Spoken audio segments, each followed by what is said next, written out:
Hello, everyone. My name is Tim Errickson. I am the artistic director of the Boomerang Theater Company, and I am so excited to come to you today with another artist chat. We planned out a secret reveal of who the artist is, so get excited. I'm going to read you their bio, and then we'll bring them in a second. Today's guest is the founding artistic director of the Farm Theater. He is a director, playwright, and educator.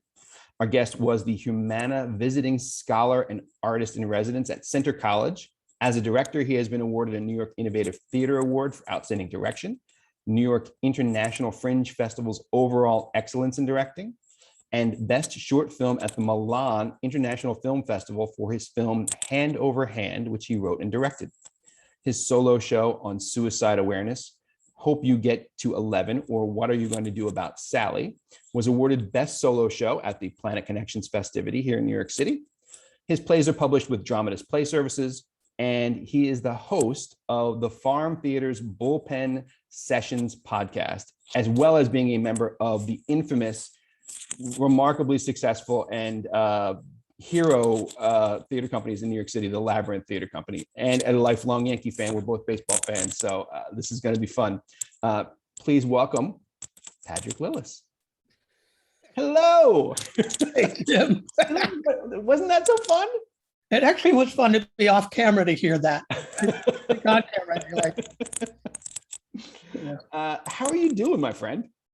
The loaded question, right? The end of phase pandemic or whatever, but I'm doing great. Yeah. I'm doing great. I'm really, I feel very uncomfortable saying this, but I was very grateful for the slowdown. Mm-hmm. And it was a very serious time and people lost, lives and livelihood and things happened. But I personally, the pause was nice. I worked online and Zoom, but and now that we're at this awkward phase of are we back, are we not back, are we in person, are we fully engaged? I'm finding that to be a little uncomfortable, but I'm grateful that I'm healthy and had time to reflect. I hear that completely. And just so everyone knows, we're recording today on Monday, November 1st, on a pretty sunny day here in New York City, just post Halloween. And I think there's an interesting thing to talk about when you brought up, are we back, are we not back, and sort of how you navigate sort of that tween space, because your situation. Can you talk a little bit about what the Farm does in terms of both in New York City and also its college programs? Because I think that's really fascinating.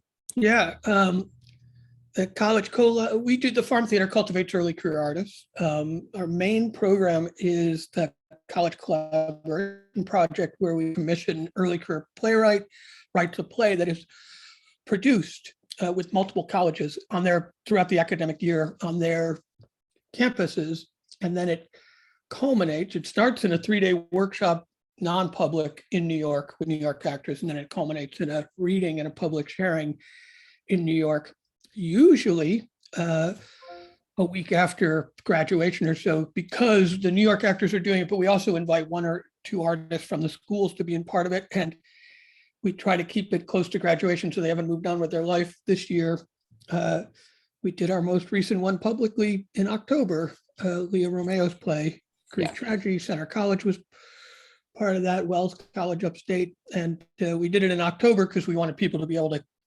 come. We didn't know what the deal was in June. Yeah, of course. And so I'm really proud for many reasons of that program. It's very funny, Tim. I don't know if you remember, you and I think we're on Martin Denton's podcast, which may have been the first podcast I was ever on, but it's actually when I was announcing this program. And it's now 8 years old. I'm really proud that it didn't stop during the pandemic, and that schools were able. We were able to do the 3-day workshop on Zoom, and one school did a fully rehearsed virtual Zoom production. One did an OBS, which was a really multi-technology. I forgot what I wanted to say, but great use of music and slides and high tech, and then the final culmination of that was in person, but the actors wearing clear masks on stage because it was still early pandemic. Yeah. And then this year it's going to be almost fully normal, which I'm fully realized on college campuses. But I'm really proud that it kept going. I know you asked to talk about what the farm does for a reason. No, Down I to wanted one thing to- between New York and the colleges. The colleges, right? I mean, they were great during the pandemic because they were all flexible and trying to make things work. But what's really, I'm very happy that they seem to be back to in person fully, and they seem to be with extreme caution. I'm going next week to see the first production this year in Tennessee at Austin Peay University of the Playwrights play. However, it was postponed 2 weeks because they had somebody test positive for COVID on another production, and they're just, to their credit, extremely cautious. You know, they shut down their. I also love the fact that they're at a school, so they can do this. They can shut down for 2 weeks, just move everything 2 weeks later. You know, they all have the space. They're not another company isn't coming into the space. And so, but I'm grateful, and I'm grateful that we're going to see the play in person, and that keeps going. And it was interesting because in New York we did the reading in person. It was really rewarding to be in front of people for the first time in 2 years. It was a smaller group audience, and felt full, and it was an exciting event, but smaller. And I think that's for multiple reasons, you know, and one of the reasons being I don't think people have, good or bad, I don't think they have the habit of going. Yeah, we're finding that as well. You know, like just showing up, like, you know, and especially I look, you know, when you said you're fighting as well, I'm interested in talking with you about Boomerang is because I feel like the smaller theater companies getting hit with a little audience, because we used to have a community of culture who just showed up to support one another and just showed up to see their friends. And now it's a little different because it's a major event to go to a Broadway show and an off-Broadway show. And this social, it's not the support muscle, it's the social muscle that I think isn't there. Yeah. And Yeah, very much so. I mean, we found that a little bit when we did Comedy of Errors in September. We had a very finite run and a finite house, and the house was even smaller still because of COVID restrictions and how Equity was able to allow us to do the show indoors.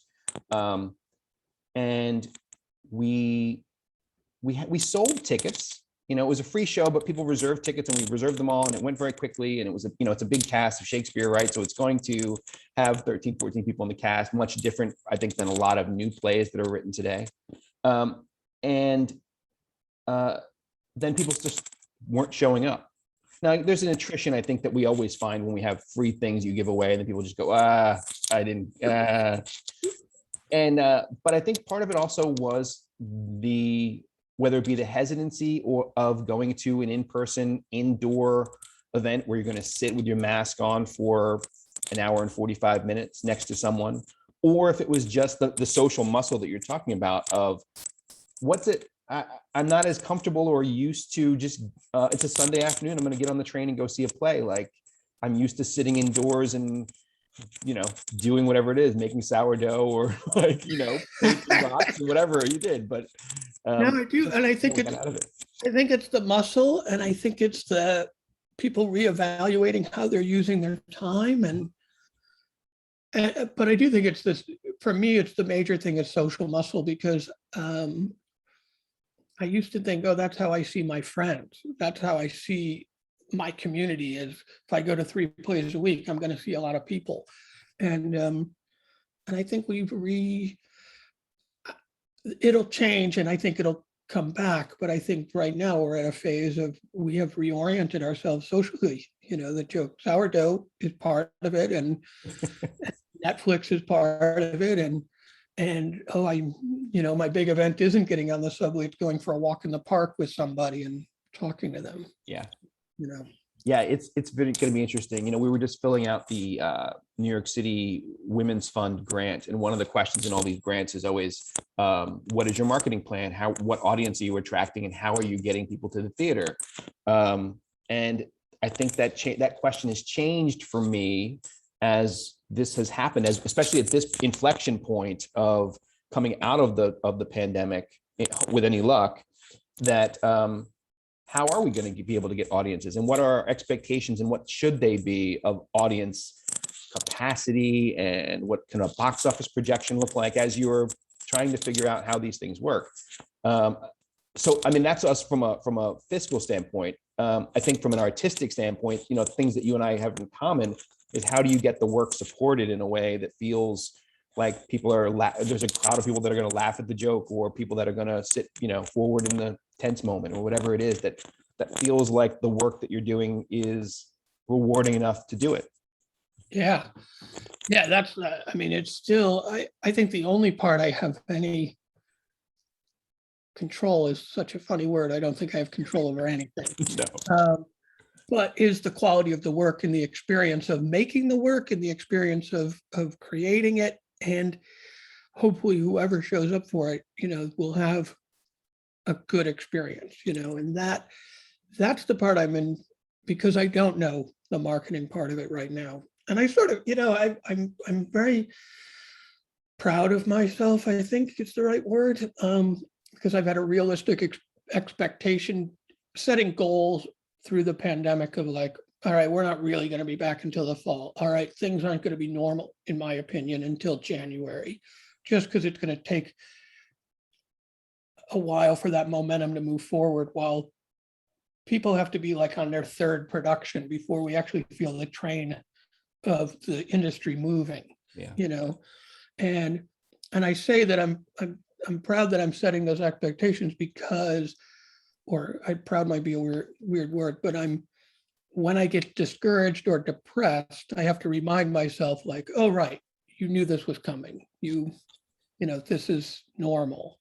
Nothing's normal, but this is what we don't, just the idea that you did a production is, we don't know if anybody was going to come. I'm thinking, I really want to talk to some Broadway producers. I saw Dana H the other day, and it's incredible. It's literally, it's an amazing production. It might be one of the top 5 like experiences of, and it's, I will say, it's high art. And I thought, wow, I wonder why they brought it to Broadway. Not that it wasn't deserving of quality, but at this point, it's like it didn't get the momentum of the off-Broadway run and like the buzz, and it's going, because we had a 1.5-year break. It came from the Vineyard, and they put it there, and it's closing early, and I think, like, if you and I don't know who's going to come to our level of production, and I'm doing a reading, right, and I can't get 70 people that usually come. I got 35, right? How are they gauging what's going to happen at a Broadway house for a straight play? Yes, and a terrific one-woman show as well. So like, there's the thing I'm talking about with 13 actors. I mean, they're really they're fighting against that thing with one actor who's tremendous, but still nonetheless. Yeah, and so I think it's just remaining open to what I don't know. I know that I constantly have to gather more information, like you said, you're filling out the grant, and I'm like, I don't know. I'll know more in January. I'll tell you what I think today. Yeah, it's shifting under our feet all the time. Yeah. So I remember talking to Scott Hudson years and years ago, an old friend of yours, about playwriting, and I took a class with him through Lab, actually. It was tremendous. And I remember when The Farm was starting, and one of his plays was one of the first ones that I think you did at the Farm. I'm going to correct that. Yeah, please. It was right at the same time as similar time as the launch, but I don't think, if it's Sweet Storm. Yeah, that was one of the ones I remember. Yeah. Sweet Storm I directed and got the honor of developing with Scott, but it was a Labyrinth Alchemy Theater co-production. Oh, that's right. And they put it up, but it was right at the time of talking about launching The Farm. Yeah, it was so exciting. And so I'm interested to talk to ask you about, obviously as a director, I think that we're always excited about new plays and that development process. What is it about new plays that that versus like classics or things like that that really excite you as a director? Funny, all of it. When I started that, which was new play development, I think for me, I realized it's been part of my career all along, but really 20 years ago. And it was the idea of bringing a voice and a vision and a world alive that I like working on plays that I don't know how they work. And if it's a new play, you don't know not only how it works, but if it works. And so I love all of the discovery. I have a saying when it comes to new play development that no one set out to write a bad play. And what that means to me is I know how, like Scott Hudson on Sweet Storm, I know how hard he worked on that play. And so when I have questions about it, it really opens up like the idea of come with it curiosity, come with generosity, come with love, because that person has put all those things, their love and their commitment into the play. And so I really love bringing forth new worlds. I love bringing forth new voices. And I like, that's it. I like giving discovery and birth to those worlds. And because I also think when you're doing a new play, the person, you're right there with the passion of why they're doing it. You know, I write as well. I know you do as well. You know, I know, not talking purely as a director, I know that they care so much. And so I'm like, oh, let me tap into what they care about. Let me, and let the world see that. And it's, so I find it invigorating. And I also find it a conversation that is more immediate. You know, I used to, it's funny when I direct, because we all of a certain generation read The Empty Space and Peter Brook's The Immediate Theater, and whenever I was doing a play, I could be doing the, Romeo and Juliet or the Glass Menagerie, and I'd have to find a reason for why this play today was this theater in this audience. And you're connecting, but when you're doing a new play, there's a why. The playwright has a why. They have to say this, why it's important to them, what's immediate about it. And you're not wedging anything. It's really pure in a conversation with today. That's fascinating. And so I think that. And so do you find that when you take new plays to college programs, that you have to, that they're on the same wavelength as you on that particular score, or do you have to sort of impart some of that wisdom to them? Well, I'm always imparting some wisdom. Of course.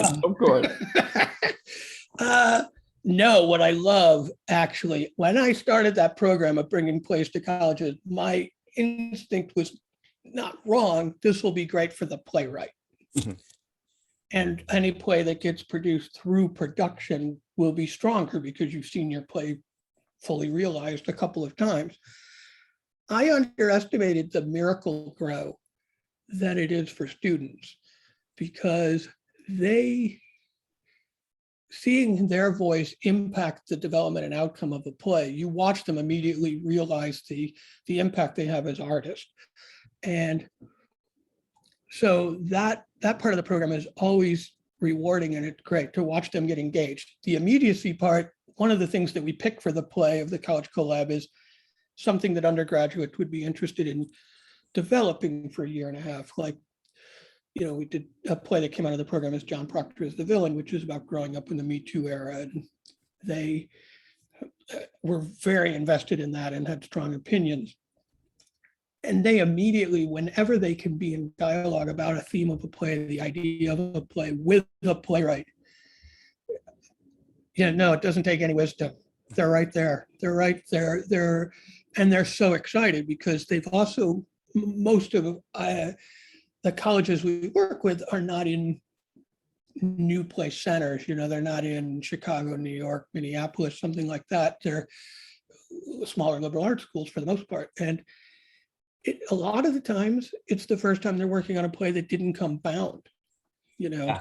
I find that I remember that first time that I came from being a high school kid, being in musicals, to then being in college and reading things. And then suddenly you get a play that is changeable or is in process or is still finding its feet in some way, and being that paradigm shift being so monumental in the way that I thought that plays actually were made.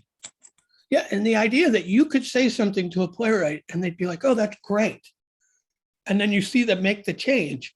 You're like, wait, it's one thing to have your, it's always exciting when a new play, if it gets published and you worked on it, your name's in it, but then to realize, oh, that scene happened because of me, that line happened, our very first college collab play, a character whose sexuality wasn't defined. And the student said, I really feel like this character is queer. And all the evidence lined up, and the playwright said, oh, that's great. Like, I can use that. And it's like the meaningfulness to that student to have that impact on that character was huge. And they're not writing the play, as they're not like, I wrote that. They helped that and they changed it. So that's why I love that program for so many reasons, but watching the student engagement is number one. That's fantastic.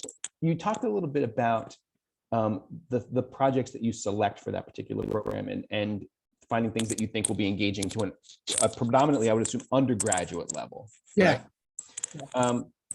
Are you looking for, what are some other criteria that you're looking for? Like, are you looking for a writer who wants to, have a long process and work with kids, or someone who is, how do you select the writer as well as the project?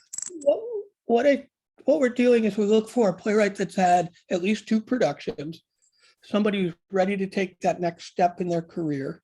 They have to write well they have to have a unique voice, a voice of their own. They have to write well for characters 30 years and younger, because I asked, the plays have to have a minimum of 5 characters, but majority they don't have to be college age, but they have to be appropriate for college students to play. They have to have something to say that they're interested, not even because it's not written, the play, it's commissioned. So it's something interesting that they're wanting to investigate or explore.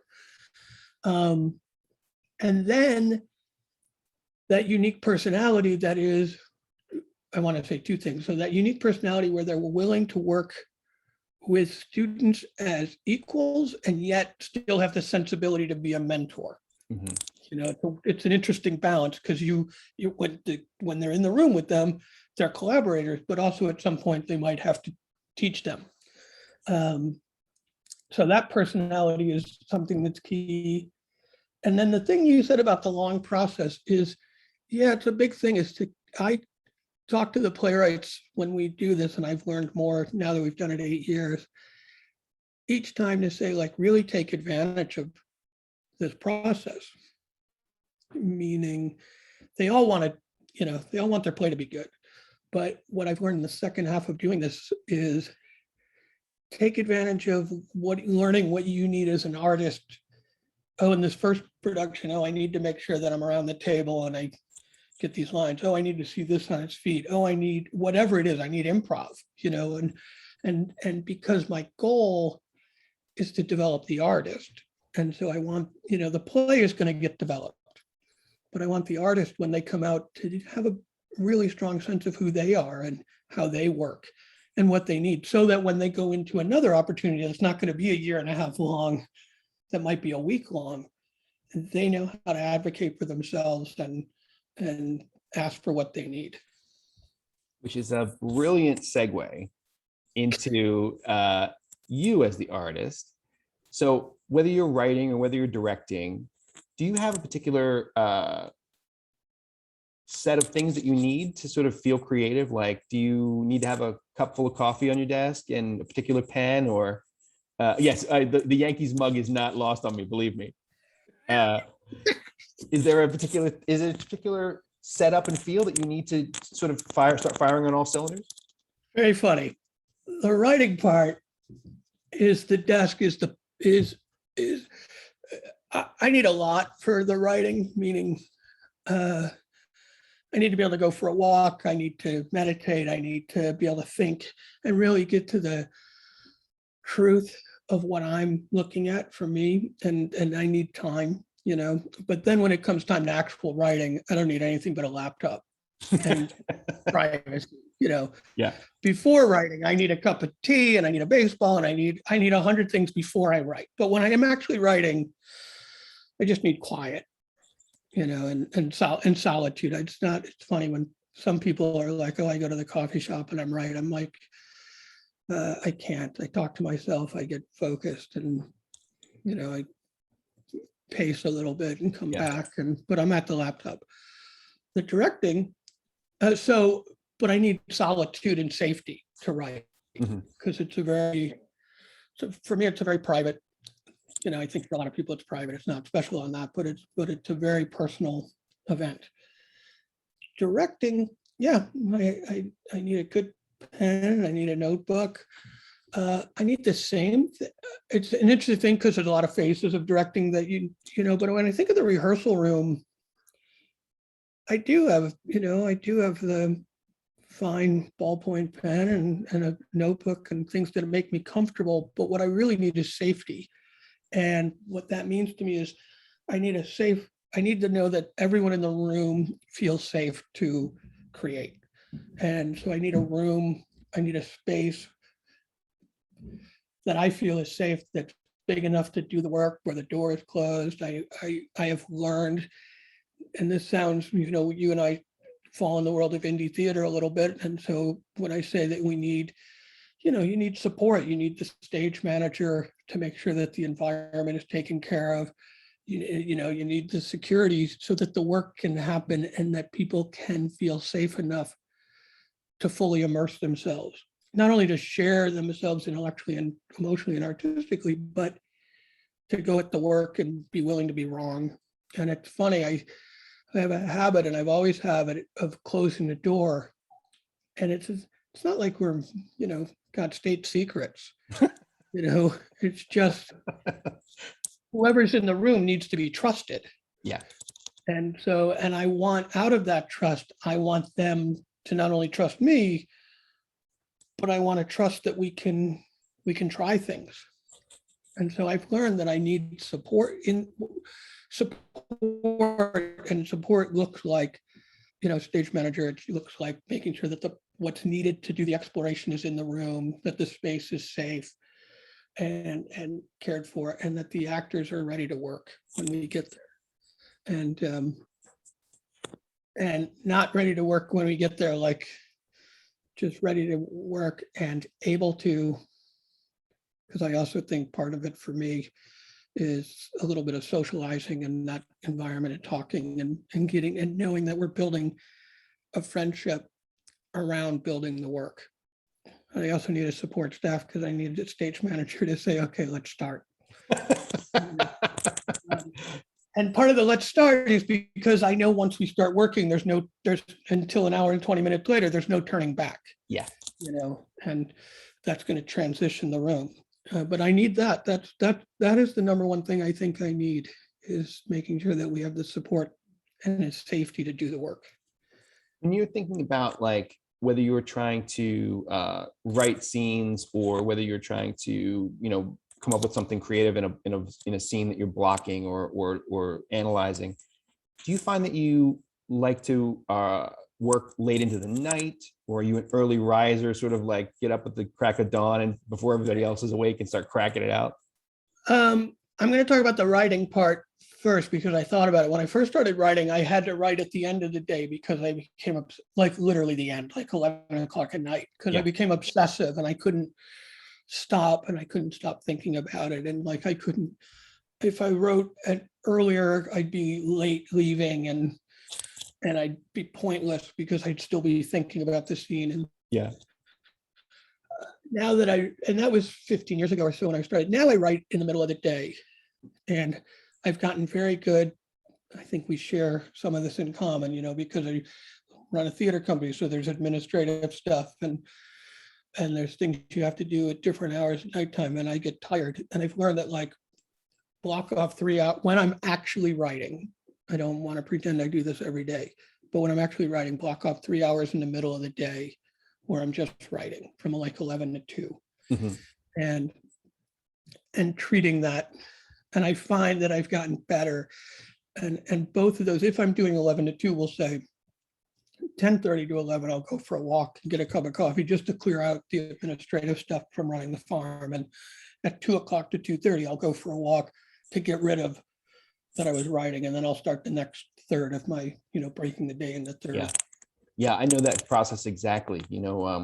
Dividing the day up into, mine was slightly different. I still write from like, I would try to read from 10 to 11, like try to read a play or read something so that I was firing a little bit, and then write from like 11 to 2 or 11 to 1, and then walk away and go get lunch and stretch or work out or whatever, and then come back and be like, okay, now I need to do some fundraising, and now I need to write some emails or email blast, whatever it is.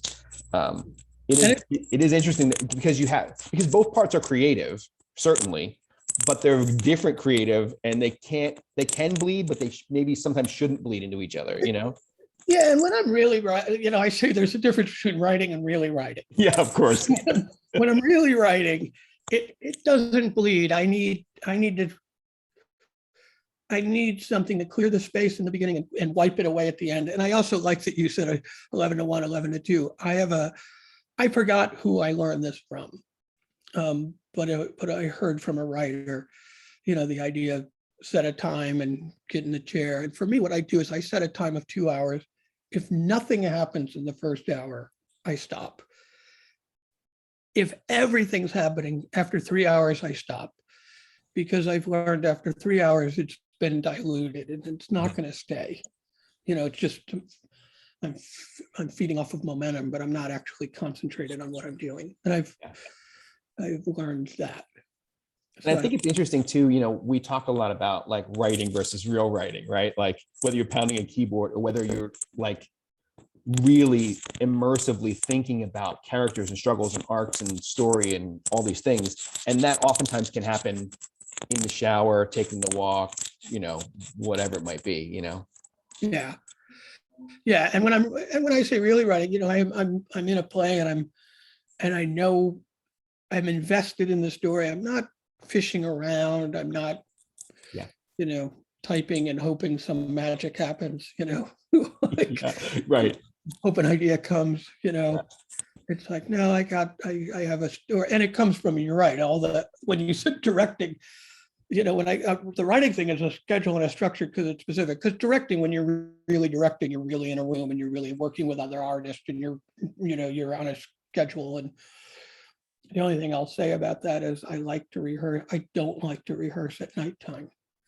Yeah. And I can do it anytime, but I know that it becomes consuming. And when I do nighttime, it disconnects me from the rest of the world.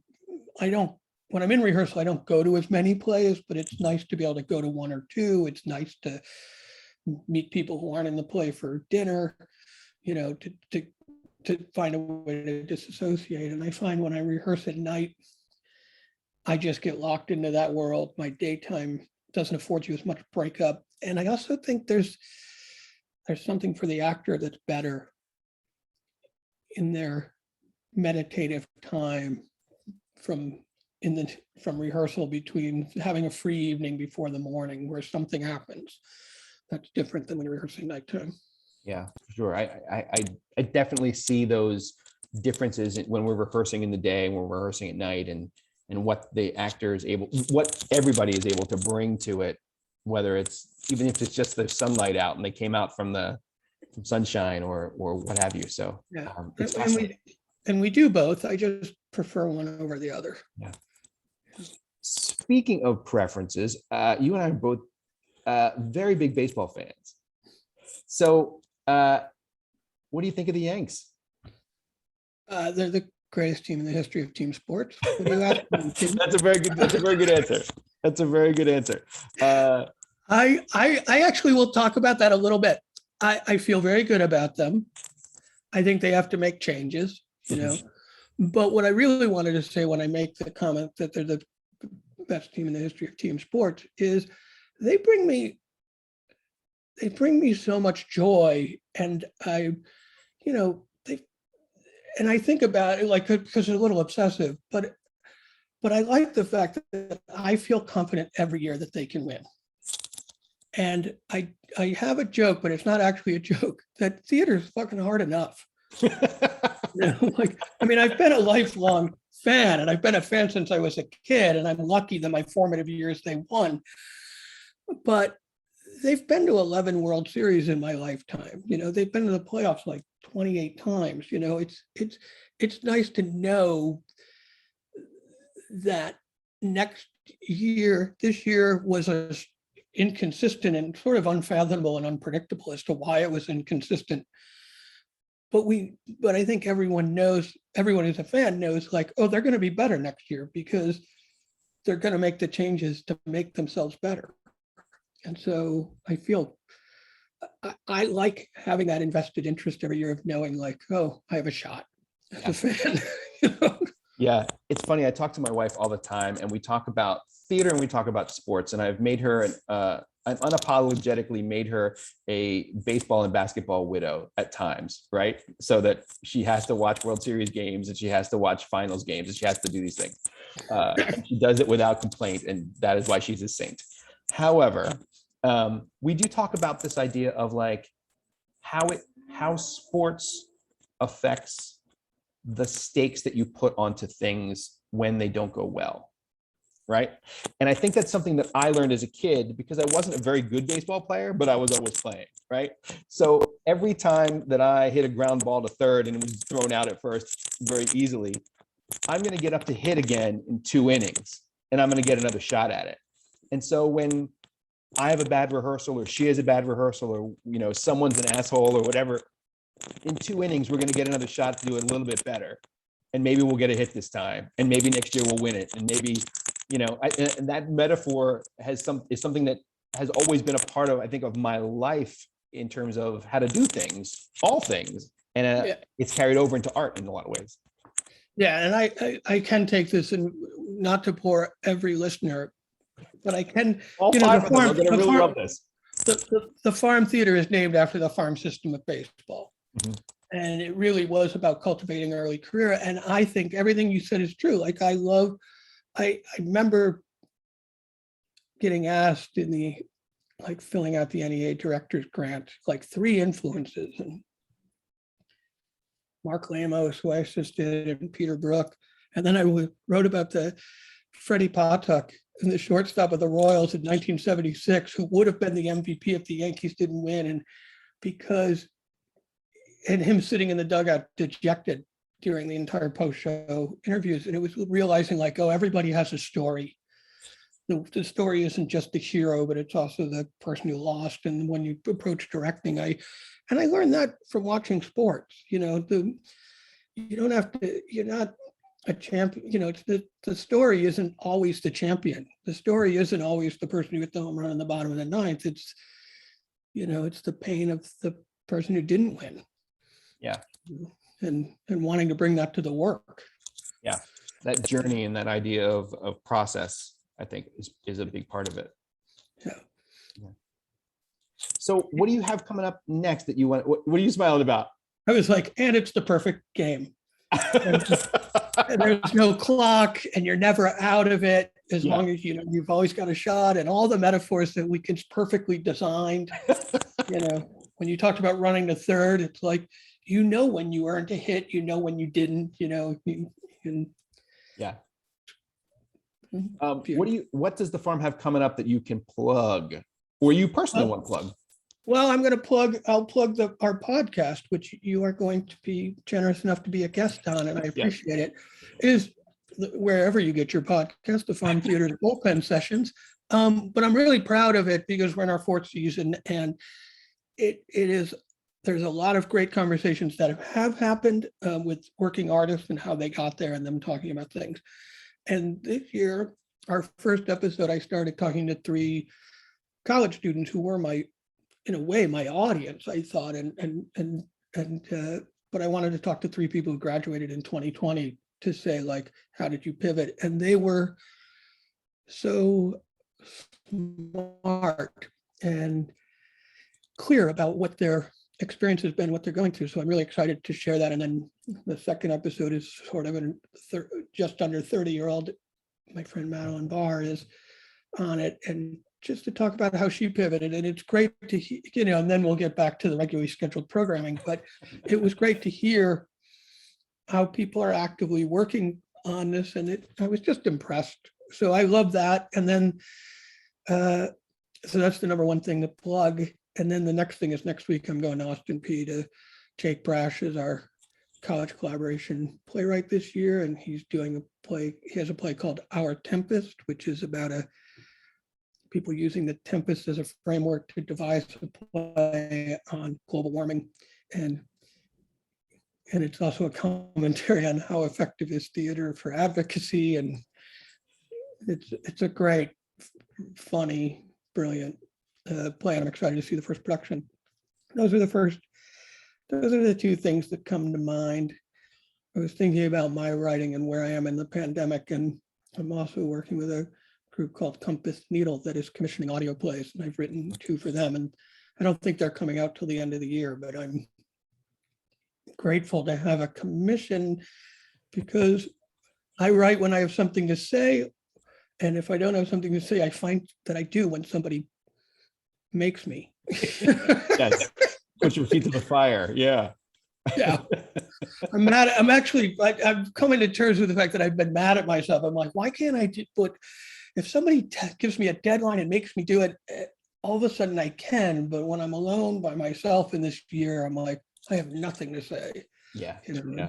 It's not true. It's not true at all. If people were looking to find more of your work, where would they look? Either social or online? They could, so social, go to the, on the Meta Facebook. I really is more Padraic Lillis, more on me. And it's funny, I don't promote as much, but I actually would like, I'm about to, the other thing I'm doing, and I have a solo show, Hope You Get to 11, and we're turning that into a film. I mean, we're in the process of just turning that into a film. And so it probably wouldn't come out for a while, but I say that because that'll be on social. And then the Farm Theater, thefarmtheater.org is the website for the farm's work. And those 2 places, I mean, me on Facebook is probably where I'm promoting myself and my work, and then the farm's website. And I'm very much more aggressive promoting them than I am at promoting myself.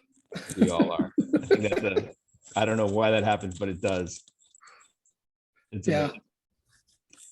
My friend, thank you so much for doing this. I really appreciate it. And I'm gonna all the links to all your socials and the Facebook page and the website will be in the show notes below, so people can click on that.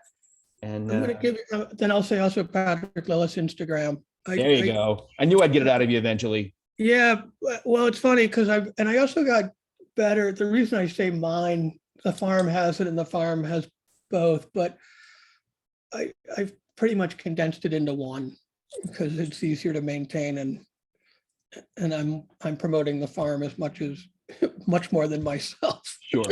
Yeah, understood. But so thank you for asking about that. Awesome. Well, thank you for doing this, my friend, and best of luck with everything. We'll see you soon. Yeah, I'm going to talk to you in a week. Yes, you will. All right. Take care.